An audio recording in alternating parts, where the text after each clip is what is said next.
আসসালামু আলাইকুম, স্বাগতম জানাচ্ছি সবাইকে নতুন একটা ভিডিওতে। কি অবস্থা সবার? আশা করি সবাই ভালো আছেন। আজকে আমি আপনাদের সাথে শেয়ার করব ময়মনসিংহের বিখ্যাত চ্যাপা পিঠা। তো প্রথমেই লাগছে চ্যাপা, তারপরে নিয়েছি কাঁচামরিচ, তারপর নিয়েছি পেঁয়াজ, রসুন। এগুলোর আমি ডেসক্রিপশন বক্সে পরিমাণটা বলে দেব। আর দেখি হয়তোবা বুঝতে পারছেন। আচ্ছা, তারপর আমি ভিডিওতে বলে দেওয়ার চেষ্টা করি। আমি 5 থেকে 6টা চ্যাপা শুটকি নিয়েছি কাঁচামরিচ হাফ কাপ পরিমাণের, নিয়েছি পেঁয়াজ হাফ কাপ পরিমাণের, রসুন নিয়েছি হাফ কাপ পরিমাণের, হাফ কাপ পরিমাণ থেকে একটু কম। তো এগুলো সব আমি ভেজে নিয়েছি।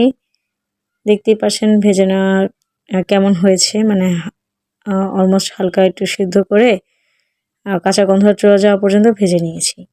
এখন কাঁচামরিচগুলো ভেজে নেব। রসুন আর পেঁয়াজ একসাথে ভেজে নিয়েছি, এখন আমি কাঁচামরিচটা ভেজে নিচ্ছি। দেখতেই পাচ্ছেন কাঁচামরিচগুলো ভেজে নিয়েছি। এখন আমি নিয়ে নিয়েছি চ্যাপা শুটকি। এখানে 4টা চ্যাপা ছোট আর একটা বড়।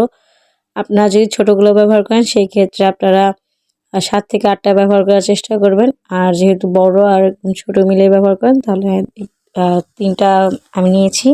আপনার মানে চ্যাপা শুটকির চ্যাপা যে কয়টা বেশি হয়, তো দেখা যায় যে চ্যাপা শুটকি ভর্তাটা খেতেও তেমন মজা হয়।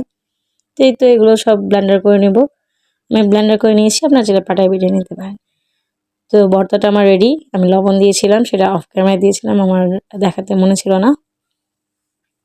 আচ্ছা, এই ডোটা হচ্ছে চালের গুঁড়ির ওই যে ম্যাড়া পিঠা বানায় বা ভর্তা পিঠা বানায় যেই ডোটা বানানো হয় বা পুলি পিঠার যে ডোটা বানানো হয়, সেইভাবেই ডোটা বানিয়ে এই যে এভাবে আমি হোল করে নিয়েছি।